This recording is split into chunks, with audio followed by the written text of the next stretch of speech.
les doy la bienvenida una vez más. ¿Cómo están?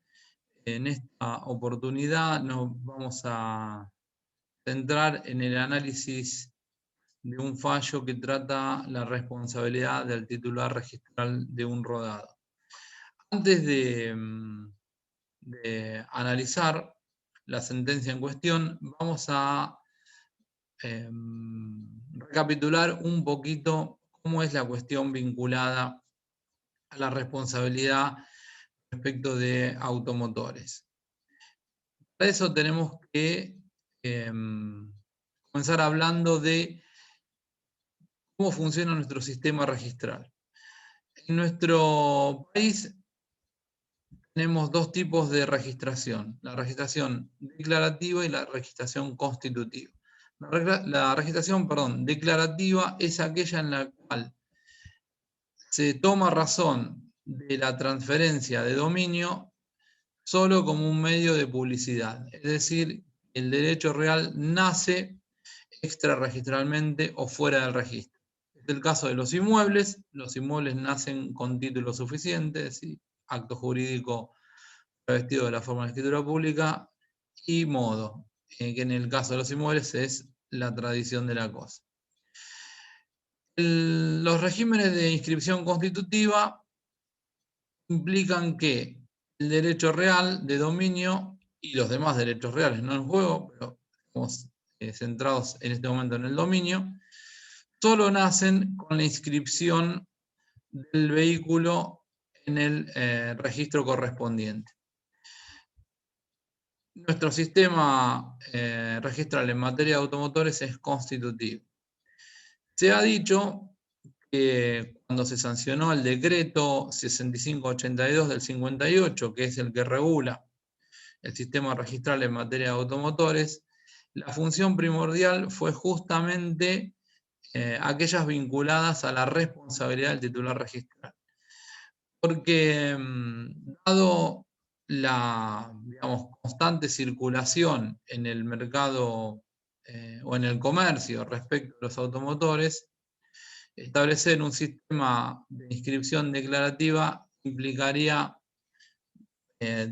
mecanismos o maniobras distractivas en pos de estar eximiendo de responsabilidad permanente, o estar invocándose eximente de responsabilidad de forma permanente.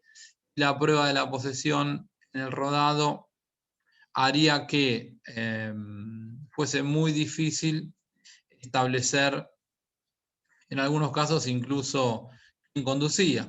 Y si se dio a la fuga, la única manera de identificar al rodado es a través de la patente. Es en virtud de esto que se ha creado el registro de la propiedad automotor con carácter constitutivo. Es decir, que los automotores solo pertenecen al dueño que tiene inscripto su título en el registro. El artículo 27, de alguna manera, con la sanción del nuevo Código Civil y Comercial, se ha reforzado este criterio en el artículo 1895. ¿sí? El artículo 1895 del nuevo Código trata de las cosas no registrables y de las cosas registrables. Dentro de las cosas registrables señala que los regímenes especiales establecerán los efectos de la inscripción constitutiva. ¿sí? Y cómo rige la oponibilidad, exigiendo que además del elemento que permita identificar a la cosa, todos aquellos elementos identificatorios complementarios deben coincidir en materia de automotores: número de chasis y número de motor. Pero fuera de este precepto del 1895 del Código, se mantiene totalmente vigente el decreto 6582 del 58. Y el artículo 27 de este decreto establece que, mientras no se concrete la transferencia, el transmitente, es decir, el titular registral, sigue siendo el civilmente responsable por los daños ocasionados con la cosa. Y que solo se va a eximir de responsabilidad si formula lo que habitualmente conocemos como denuncia de venta, ¿sí? Es decir, la regla general es que el titular registral es el responsable por los daños ocasionados con la cosa. Sin embargo, perdón, esto no implica que quien haya conducido la cosa también sea responsable frente a la víctima, y solo puede eximirse de responsabilidad el titular registral si prueba haber realizado la denuncia de venta. Este supuesto de eximente de responsabilidad, la Corte Suprema de la Nación incorporó otro, ¿sí?, en el fallo Seoane con Provincia de Entre Ríos, agregó que dentro de los eximentes de responsabilidad del artículo 27 del decreto, también se incluye el caso en el que el titular registral prueba de forma concluyente haber hecho la tradición de la cosa, la tradición posesoria, ¿sí? La tradición posesoria a un tercero. Mismo criterio encontramos en la provincia de Buenos Aires en un fallo de la Corte Provincial, Lanciano, en donde sigue el lineamiento trazado por la Corte Federal. Recordamos a su vez que el artículo 27 del decreto 6582 se complementaba con el artículo 1113 del Código Civil de Vélez Arfiel, que establecía que la obligación del que ha causado un daño se extiende a los daños que causaren los que estén bajo su dependencia o por las cosas de las que se sirve o que tiene a su cuidado. En los supuestos de daños causados con las cosas, el dueño o guardián, para eximirse de responsabilidad, deberá demostrar que de su parte no hubo culpa, pero si el daño hubiese sido causado por el riesgo o vicio de la cosa, solo se eximirá total o parcialmente de responsabilidad, acreditando la culpa de la víctima o de un tercero por quien no deba responder. Cito este artículo porque el caso de autos, que se resolvió en febrero de este año, emana de un hecho ocurrido en el año 2010, con lo cual resultaba aplicable el 1113 del Código de Vélez, ¿sí? En el nuevo Código Civil y Comercial encontramos los artículos 1757 y 1758 con algunos retoques, las previsiones del viejo 1113. ¿Qué sucedió en el caso que vamos a tratar, que es Perollo Ciro y otros con Boulanger Eduardo y otros sobre daños y perjuicios? Es un fallo de la Sala Segunda de la Cámara en lo Civil y Comercial de Azul, dictado en febrero de este año, es decir, el 4 de febrero de 2021. Los hechos, brevemente, son de los que habitualmente encontramos en accidentes de tránsito. Los hijos de la víctima, la persona que participó en el accidente falleció, demandan al titular registral y al conductor de un camión Mercedes-Benz, ¿sí?, en función de que este camión, el conductor, perdón, del camión, embistió a la señora Pérez y ocasionándole la muerte. En razón de esto, el tribunal se aboca a establecer la responsabilidad del titular registral, porque en su contestación de demanda, el titular del vehículo, era el señor Boulanger, alega haber hecho la tradición posesoria, es decir, nunca hubo transferencia mediante inscripción en el registro, ni tampoco denuncia de venta, pero alega haber hecho la tradición posesoria del camión en el año 2006, ¿sí? Y después existieron una serie de transmisiones posesorias posteriores, pero en ningún caso con inscripción registral. En virtud de esto, el señor Boulanger alega e intenta probar que él no debe responder, dado que no tenía la guarda ni la posesión del camión. vamos a encontrar que el tribunal en el fallo reafirma el criterio de la Corte Nacional y de la Corte Provincial y afirmando que el titular registral es el responsable, solo se exime de responsabilidad si prueba haber formulado la denuncia de venta. Se agrega este eximente de responsabilidad creado por estas cortes, en los que el titular registral puede liberarse si acredita fehacientemente haber hecho la entrega de la posesión a un tercero. Ahora bien, tengamos en cuenta que este criterio sentado es uno que los tribunales inferiores suelen aplicar en algún punto, dada la ambigüedad o la vaguedad con que está redactado el artículo 27, pero no debemos perder de vista que es casi la incorporación de un nuevo eximente de responsabilidad no previsto en la norma. Por lo tanto, la aplicación de este eximente solo puede regir si con carácter restrictivo y de excepción, ¿sí? No puede tomarse con la misma objetividad con la que se toma la denuncia de venta como eximente de responsabilidad para el titular registral. Un aspecto que señalé acá, antes de adentrarnos en el análisis de los dos puntos trascendentes del fallo, que son la responsabilidad del titular registral y la cuantificación de los daños, el tribunal aclara que para la determinación de la responsabilidad resulta aplicable el Código Civil de Vélez Sarsfield, porque era el que estaba vigente al momento del hecho ocurrido en el año 2010. Pero en términos de cuantificación de daños resulta aplicable el nuevo Código Civil y Comercial, dado que es el derecho vigente más cercano a la fecha de la sentencia, ¿sí? Esto va a cobrar relevancia cuando veamos la cuantificación de daños realizada por la sala.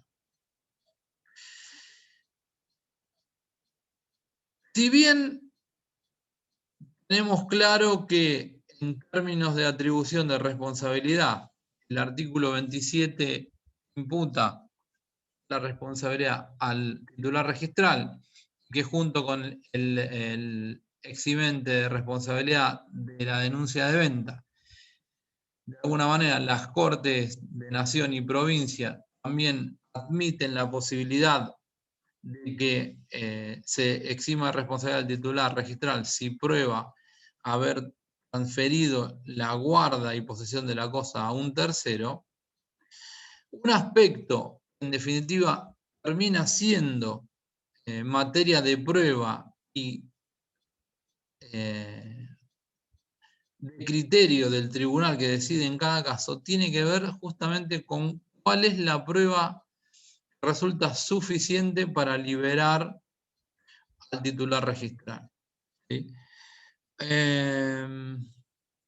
Acá transcribo el párrafo en donde la Cámara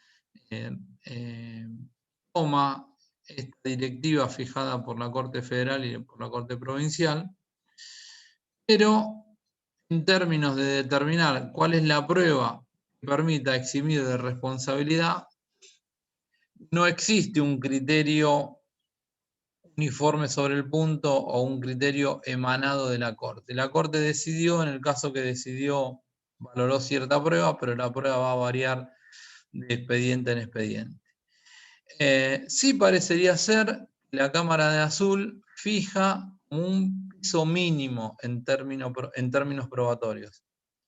Porque fíjense que señala en un fragmento: frente a terceros y a la víctima resulta insuficiente la certificación de firma de un formulario 08 con anterioridad al accidente sin llenar el espacio correspondiente al comprador.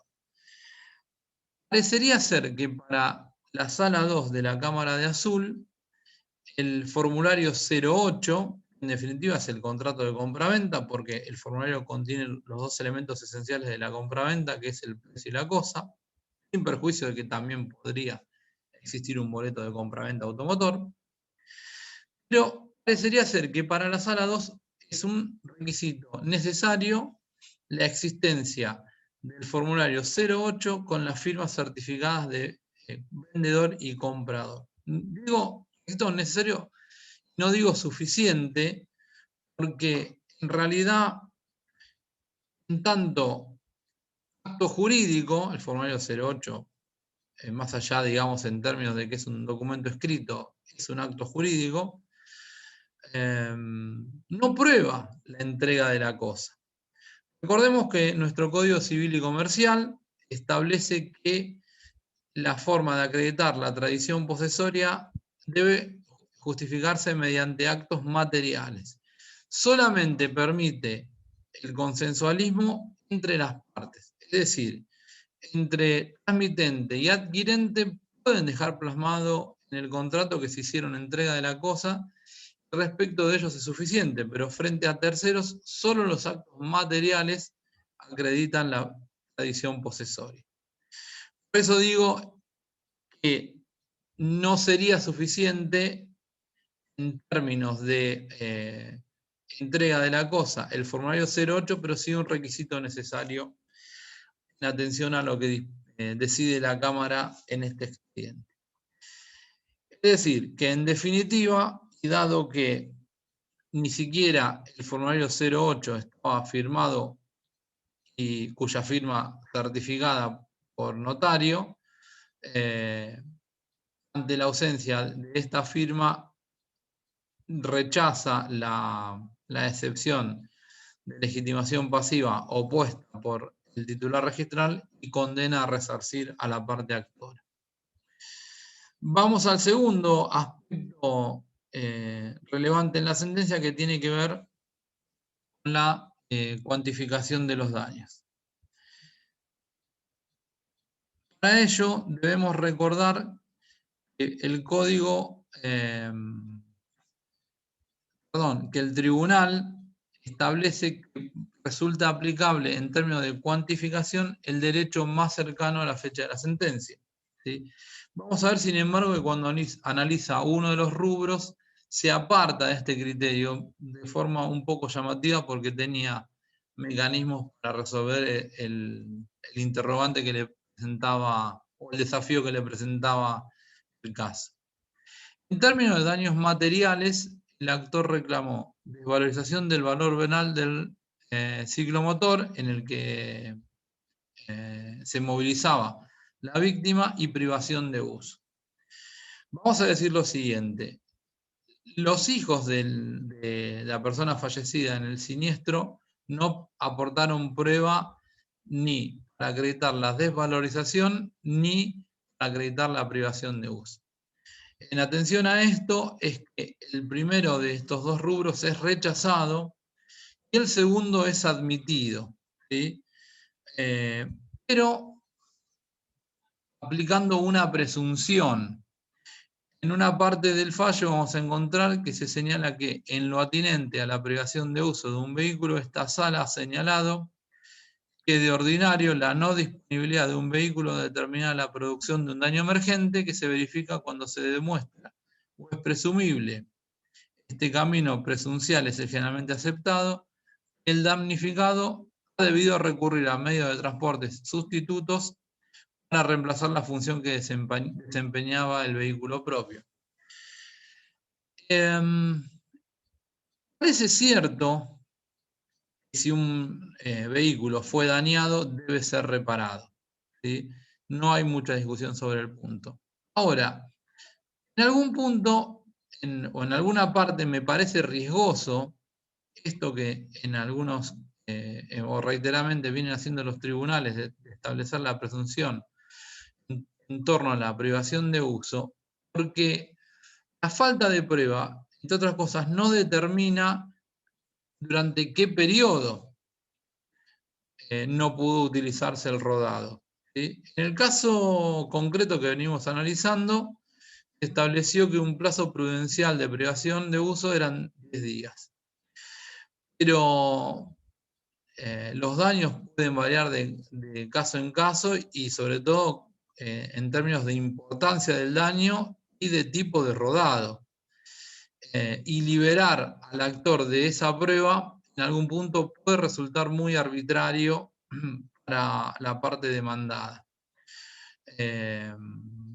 Lo digo porque en algunos casos quizás resulta sencillo arribar al plazo que necesitaría de reparación el vehículo, pero en otros casos no. Y basar la sentencia solo en una presunción legal, en algún punto, perdón, no en una presunción legal, en una presunción material, en algún punto puede ser peligroso. El segundo rubro en análisis tiene que ver con el tratamiento psicológico, ¿sí? No vamos a centrarnos sobre quiénes admiten el tratamiento y sobre quiénes no, sino que basta así aclarar con que se accedió a esta pretensión y sin embargo, como yo les había dicho previamente, la sala indicó que resultaba aplicable el derecho más cercano a la sentencia en términos de cuantificación de daños. Cuando trata el rubro tratamiento psicológico, se aparta de este criterio y aplica el monto fijado por el perito en el año 2013. Y para hacer esto, señala lo siguiente: en lo que respecta a los costos del tratamiento expresados en la pericia y su pedido de actualización por parte de los apelantes, cabe señalar que si bien la sentencia debe ponderar los daños con los valores más cercanos a ella, cuando los guarismos surgen, como en este caso, expresamente determinados por el perito en estudios realizados en el año 2013, la fijación de un monto actual no resulta de sencilla y contundente comprobación, que sea parte de lo que resulte de la prueba pericial, por lo que corresponde confirmar los montos fijados en la pericia. Y sobre ellos aplicar una tasa de interés abultada. ¿Por qué quiere aplicar una tasa de interés abultada al tribunal? Bueno, por una cuestión muy sencilla. Pretende que el valor establecido por el perito en el 2013 sea en la fecha actual lo más cercana al monto que correspondería a un tratamiento hoy. Entiendo que podría haber acudido el tribunal a una herramienta procesal a la cual acuden muchos los jueces, que son las medidas para mejor proveer. De este modo, podría haberle requerido al perito que, tomando como referencia el dictamen pericial realizado en el año 2013, estime en la fecha actual cuál sería el monto del tratamiento psicológico. Y de esta manera se hubiese podido evitar este desafío que de alguna manera se le presenta al tribunal de tener que decidir un monto resarcitorio sobre tratamientos psicológicos de una pericia realizada 8 años atrás. Otro rubro en juego tiene que ver con el valor vida, ¿sí? Recuerden que la víctima en el accidente que deriva en el litigio en análisis falleció, ¿sí? A raíz de ello, se plantean dos situaciones. Dos de los hijos convivían con la madre y dos ya no, porque eran mayores de edad y bueno, vivían en otros domicilios. Respecto de estos últimos, el tribunal rechaza la pretensión, dado que en sí la muerte de la señora Pérez no les conlleva un daño mensurable materialmente, ya que no convivían con ella. Respecto de los otros dos, eran menores de 25 años, estaban sin trabajo. Por lo que la persona fallecida constituía el apoyo económico para estas dos personas. De ahí el tribunal decide que respecto de estos corresponde estimar como fecha tope del resarcimiento los 25 años. ¿Por qué? Hasta los 25 años existe responsabilidad de los progenitores respecto de los estudios universitarios. Ahora, ¿cómo debía realizar el tribunal la determinación del monto a resarcir en términos de la edad de los reclamantes, ¿sí?, y de los años que le faltaban para alcanzar los 25? ¿Y cómo puedo mensurar eso yo en términos económicos? Bueno, como primera medida, la sala afirma que corresponde apartarse de fórmulas matemáticas para ir a formas polinómicas. Las formas polinómicas son formas más amplias y que incluyen en su análisis aspectos, digamos, no son necesariamente matemáticos, es decir, no aplicar una regla como sería 2 por 2, 4 y fríamente tomar ese número como monto indemnizatorio. En razón de esto, propone aplicar el siguiente guarismo.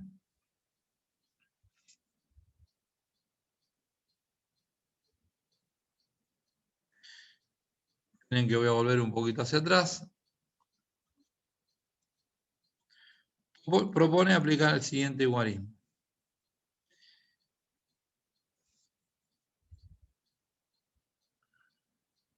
Aguárdeme un minuto, porque lo he perdido en la pantalla.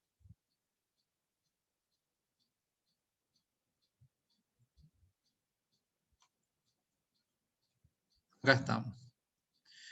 Propone que se aplique del siguiente modo.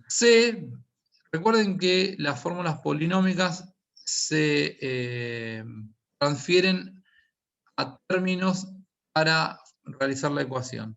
C es el capital que se mandará a pagar, A es la ganancia anual perdida, N el número de años faltantes para llegar a la edad productiva, acá era de 25 años,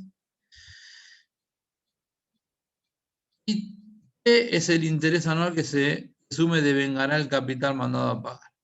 ¿Sí? En función de esto, que la Cámara realiza la estimación del daño resarcible para los dos hijos que convivían con ella. Nos queda el último rubro, que es el daño moral. En términos de daño moral, no hay discusión sobre la digamos, procedencia del reclamo por un imperativo legal. Sin embargo, me resulta muy relevante lo que dice la sala en términos de qué implica el daño moral, ¿sí? Y lo conceptualiza de la siguiente manera. Es el comprensivo de todos los elementos, de todos los detrimentos espirituales no incapacitantes del actor, el dolor, las aflicciones, los padecimientos, desconsuelo, desdicha, congoja que provocan malestar grave y que alteran la estructura de los pensamientos, emociones y sentimientos. ¿Y cómo estimo yo el daño moral? Bueno, el tribunal tiene una salida, yo diría, muy concreta, que es decir, bueno, ¿cómo supero esa afección que sufrí con motivo de la pérdida de un ser querido? Bueno, a través del esparcimiento, ¿sí? Fíjense que después de establecer el monto de condena en términos de daño moral, se señala: la suma otorgada por este concepto permitirá a los actores acceder a bienes de consumo o a actividades de esparcimiento que permitan, a modo de indemnizaciones sustitutivas o compensatorias, mitigar el padecimiento y desconsuelo con gratificaciones reparatorias. Es decir, las salidas, ir al cine, comer en un buen lugar, disfrutar de unas bebidas, etcétera, son de alguna manera paliativos que van a ayudar que con el transcurso del tiempo el actor pueda escapar de esa aflicción que le genera la pérdida del ser querido, ¿sí? El último punto, y ya vamos a ir cerrando con esto, tiene que ver con la tasa de interés. Refuerza el tribunal el criterio fijado por la Suprema Corte, de la provincia de Buenos Aires, en términos de que se aplica la tasa pasiva más alta del Banco Provincia. Hoy día la tasa pasiva más alta del Banco de la Provincia de Buenos Aires es la tasa pasiva digital, que ronda en los términos del 37% anual, ¿sí? Con lo cual, acá no hay novedades, ¿sí? Se mantiene un criterio que ya viene fijando la Corte Provincial desde unos años hasta la actualidad. Bueno, colegas, con esto cerramos el análisis. Espero que les sea de mucho provecho y nos vemos en la próxima ocasión. Un fuerte abrazo.